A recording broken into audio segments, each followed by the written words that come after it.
Ok. Faut qu'on revoie les bases. Je vais faire une vidéo simple où je vais dire des trucs simples. Simple, basique. Ok. Simple, basique. Ok. Bonjour à tous, bienvenue dans cette nouvelle vidéo qui aura pour thème l'utilisation de la calculatrice Numworks et plus spécifiquement son utilisation pour la loi de Snell-Descartes. Alors, à l'écran, vous voyez apparaître donc la calculatrice et sur la partie droite, vous allez voir apparaître donc l'écran de cette calculatrice en zoom. En mathématiques, quand on utilise les angles, on va utiliser comme unité le radian, alors qu'en sciences physiques, on va utiliser le degré.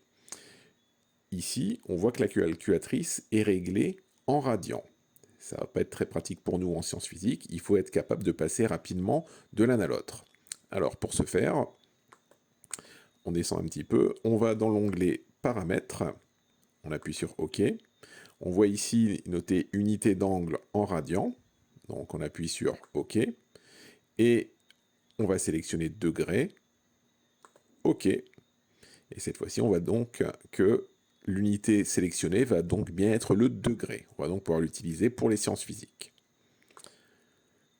J'appuie sur la touche menu, je reviens à calcul, hop, et voilà. On rentre, on va pouvoir faire quelques petits tests. Alors, la première touche que je voudrais vous montrer, c'est la touche ANS. La touche ANS permet de rappeler le résultat du dernier calcul. Prenons un exemple. Je tape un nombre, par exemple 148 000, j'additionne 996, j'obtiens un résultat 148 996. Si je veux faire la racine carrée de ce nombre, donc j'appuie sur le signe racine, et au lieu de retaper ce nombre, il suffit d'appuyer sur la touche ANS, qui va aller chercher le dernier résultat calculé par la calculatrice, donc ici 148 996. Vous appuyez sur EXE, et il vous effectue le calcul. On tombe sur 386.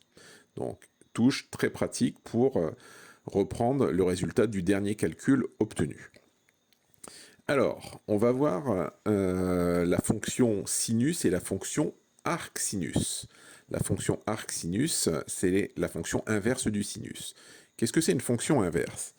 On prend un nombre, on prend 4 par exemple, on va le mettre au carré, donc 4 fois 4, 16, pas de problème.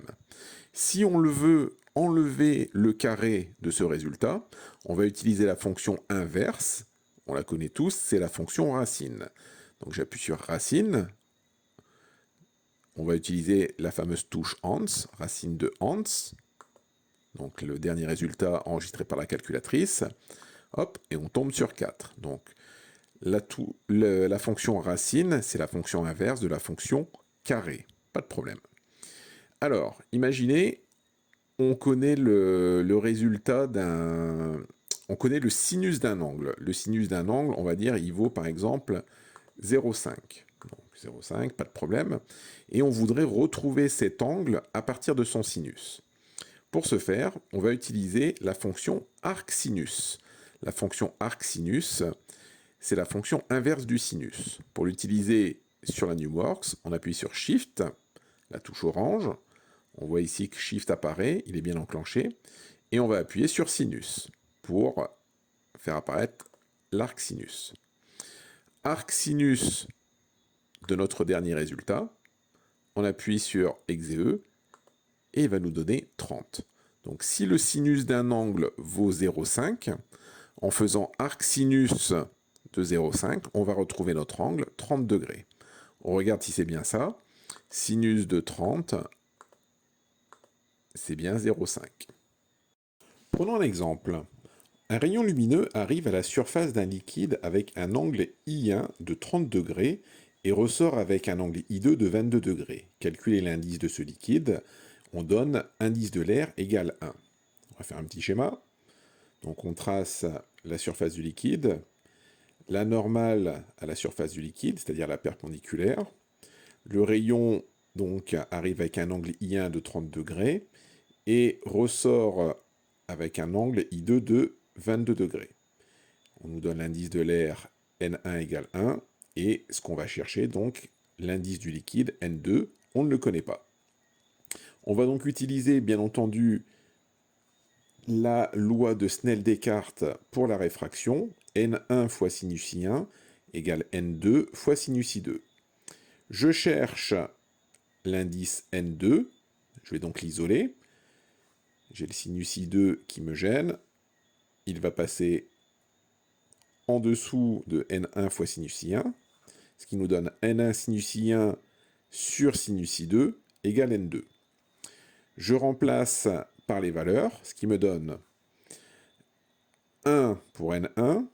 À la place de I1, je remplace par 30 fois sinus 30 divisé par sinus 22. Si on veut calculer sinus 30 divisé par sinus 22, on tape donc sinus 30, et si on ne fait pas attention, et qu'on tape directement divisé par sinus 22, on se rend compte ici que ce n'est pas le sinus 30 qui a été divisé par sinus 22, mais uniquement le 30. Alors, si je fais exe, pour avoir le résultat, je tombe sur à peu près 0,98.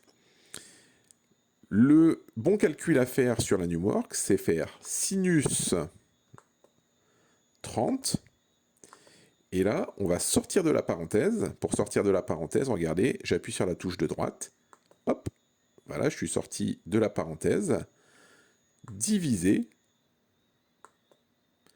par, cette fois-ci, sinus 22.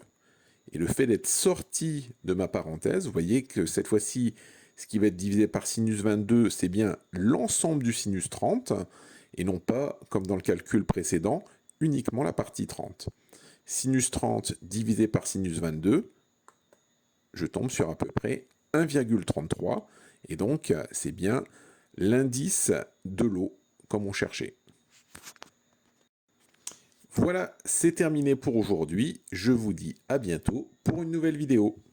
Basique, simple, simple, basique, basique, simple.